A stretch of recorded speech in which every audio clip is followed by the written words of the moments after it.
Hello everybody, VM Reviewer 86 here, and this is part 2 of a part 2 review of the ZTE Warp Sequent by Boost Mobile. Okay, today in the last review, which was part 1, I went over specs, a little bit over the camera, and a little bit of the phone in general, But today I'm going to go over apps, gaming, quadrant standard scores, and more. One thing I forgot to mention in the first video is that this phone does have a proximity sensor, or proximity light, whatever you want to call it. You see that little green blinking dot up there? Anytime you receive like an email or text message, you'll get that little light there. So just keep that in mind. And let's take a look here. Hold on, right? And let me show you guys. I probably didn't take the time to show you guys the lock screen either, but it's got a shortcut for camera and a shortcut for the. If you want to turn the sound off or put it on vibrate, all you have to do is just hold that.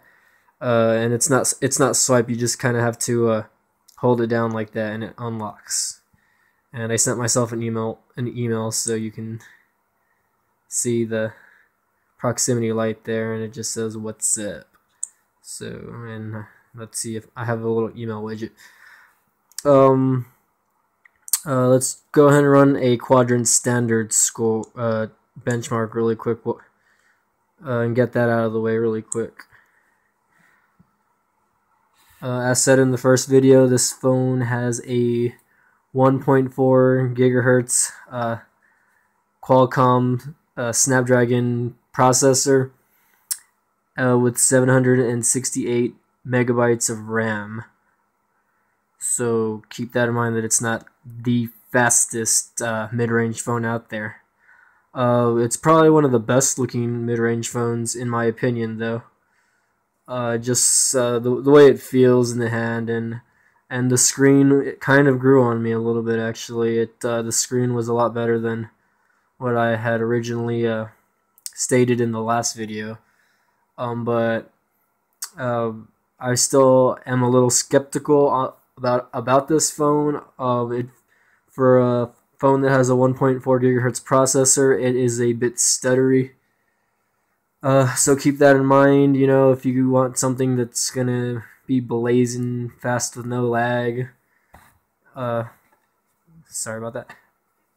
With no lag, like from screen transitions, then you'll probably want to go with something a little higher end, like the Samsung Galaxy Victory by Virgin Mobile, or something just a little better.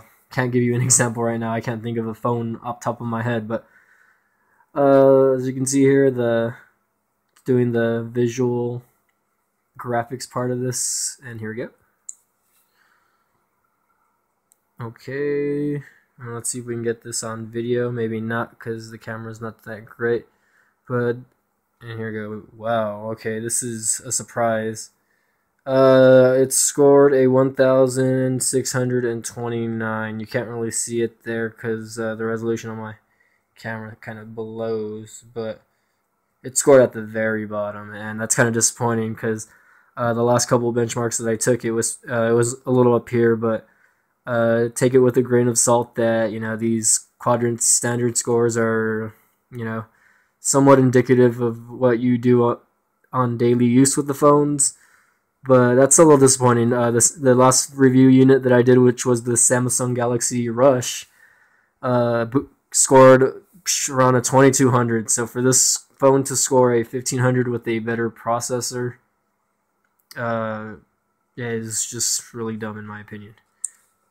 Alright, let's take you to the UI here. It's Android 4.0 as stated, and it's very stock vanilla Android, as you can see here. There's nothing special about the UI. Let's go to the settings there. Like on my drop down menu bar, all these up here, I actually downloaded a widget for that, and you can actually change the buttons up there. So let's go to the settings really quick. And as you can see here, pretty stock looking Android 4.0. Let's take a look at that. Android 4.0. There you go. It'll tell you right there. Android base 4.04, kernel version 3.0.8, yada yada yada, and you know, just legal information, model number, N861, battery status, the phone number. I don't have a phone number because I never activated this phone. Just things in general. But let's take a look. Hold on.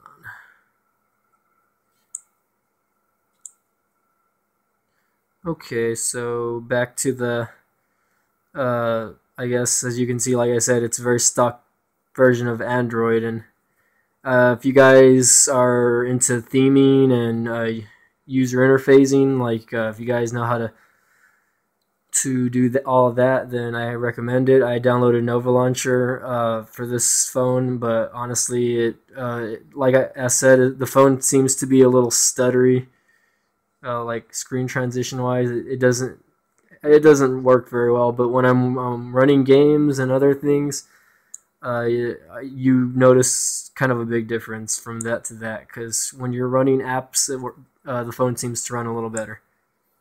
Well, let's run Angry Birds. Let's do that for you really quick.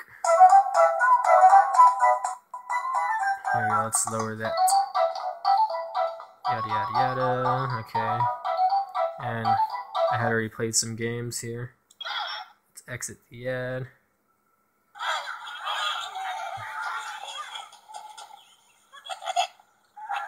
Okay.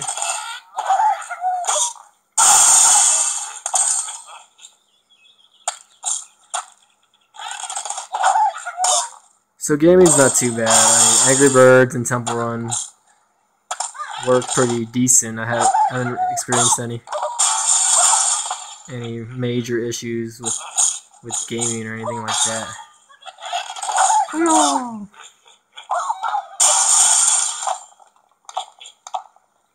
And as you can see, I am horrible at Angry Birds. So little to no lag with Angry Birds. And let's exit the game. We will try Temple Run 2 in the meantime. Here you go. Have to move the camera there.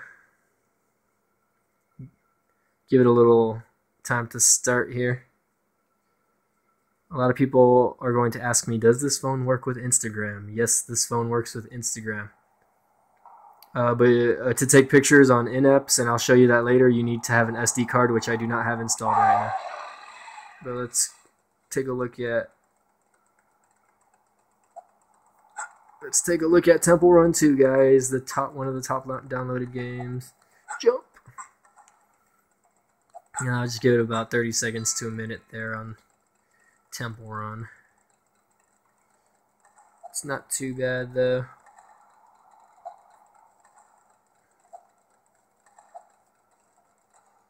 Ooh.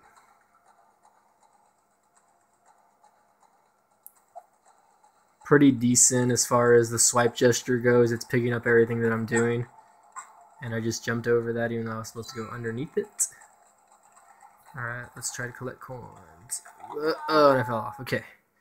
So basically you get the point of gaming. Gaming, it works pretty decent. If you guys want to hire, or if you want to download other high-end games, you're probably going to need an SD card because this phone only has 2.5 gigabytes of internal storage. Let's take a look at Instagram.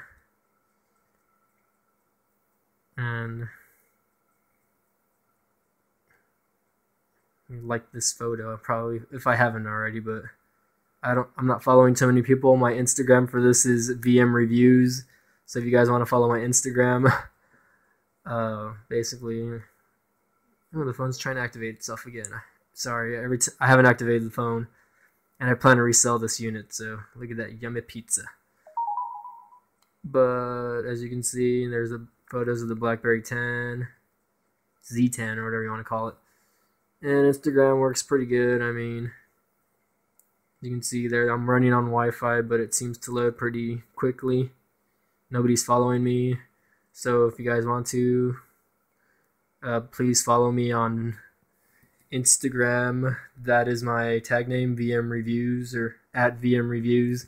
I don't have many pictures up, but I plan to take some pictures and upload them via this phone. So keep an eye out for that if you guys want to look at the pictures. Instagram does work, and here you go. I didn't download Facebook, but Twitter seems to work just as decent as well. So here's Twitter, of course, right? And there's me at VM Reviews as well. Pretty much, I mean, screen gestures and finger scrolling doesn't seem to be too bad, as you can see there. Screen transitions from one thing to another seem to go pretty good also. There's home. And let's tweet right now. Tweeting from my ZTE Warp. Smiley face. Or I'll put an unhappy face, or a little gestured face. You can see there, tweeting from my ZTE Warp. So let's tweet that.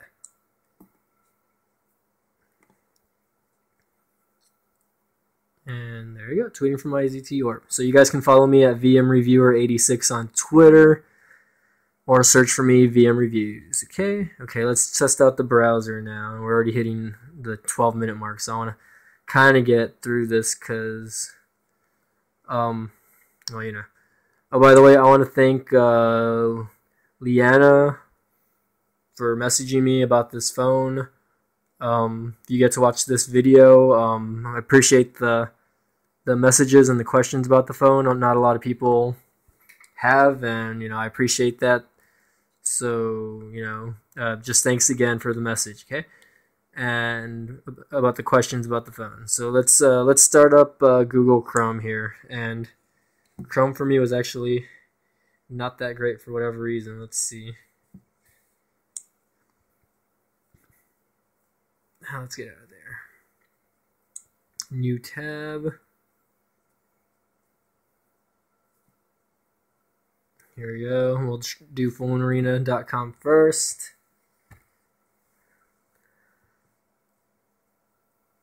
And you'll be able to see the browsing. This is Google Chrome. And keep in mind I'm running on Wi-Fi, so if you try using this with your 3G network, if you decide to buy this phone, keep in mind the download speeds are going to vary depending on your location. But as you can see there, pretty fluid when it comes to the on-screen apps. And that's what I didn't understand about this phone is for a phone that, it's only $150, but the in-app things seem to work very good. I'm not a huge fan of pinch to zoom on this phone. It seems like a little delayed. But, it varies, I guess, among people. Maybe it's just the way I'm doing it. And let's take a look at screen transitioning, I guess. And as you can see there, it didn't really transition well.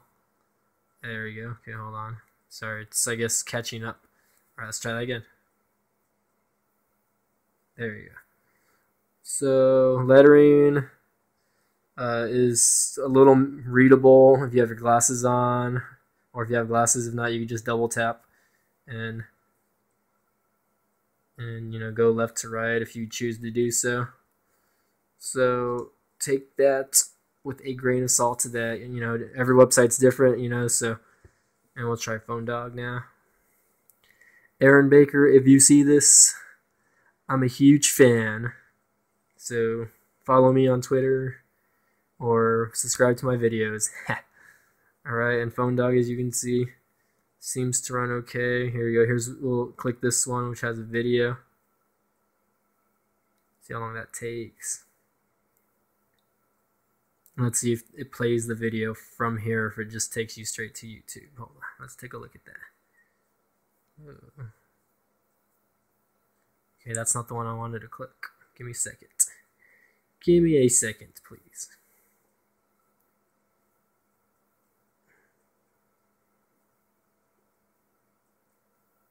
Let's try that again. And it's a little delayed. Excuse my poor internet connection.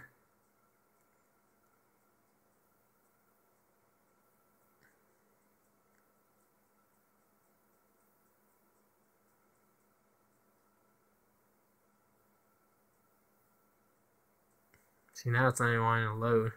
You see, this is what I wasn't liking too much about Chrome, and I haven't really used the stock browser too much to compare. But as you can see, Chrome is a little stuttery. Yeah, let's just get out of there because I'm pretty sure I'm freezing the phone. Let's try, and you have Opera Mobile also, but I'll just use the stock browser and let's see how that goes. You know what, I don't even think I'm going to be able to use it because it's asking me to enter my number. So let's try Opera Mini. I haven't used it, so let's try phonedog.com. Alright. And we're going to go.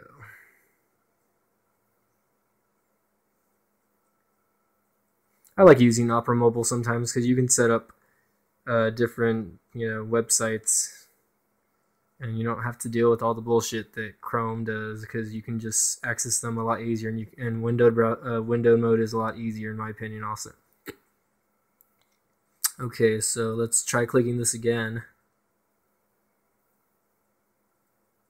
And let's see if Opera Mobile goes to it.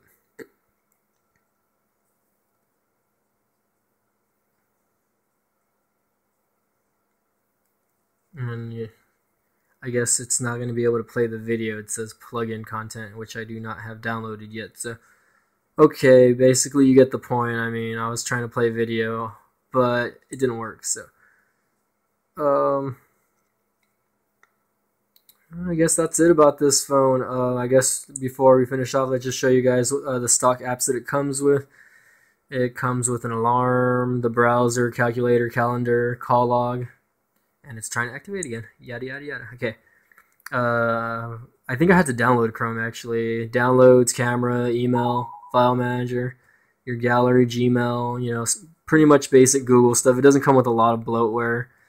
Your basic messaging app, Google Plus Messenger, MePower, which is and this is kind of like a battery saver, built-in battery saver. I didn't really mess too much with that, but I mean, if you're looking to conserve battery life, that's always a plus. Okay, so let's take a look. It comes with a notepad app, and notification toggle is actually the one I downloaded. It's a widget that I downloaded, and keep in mind that these buttons do not come with the phone, so you have to download notification toggle. Let me show you guys notification toggle and set that up.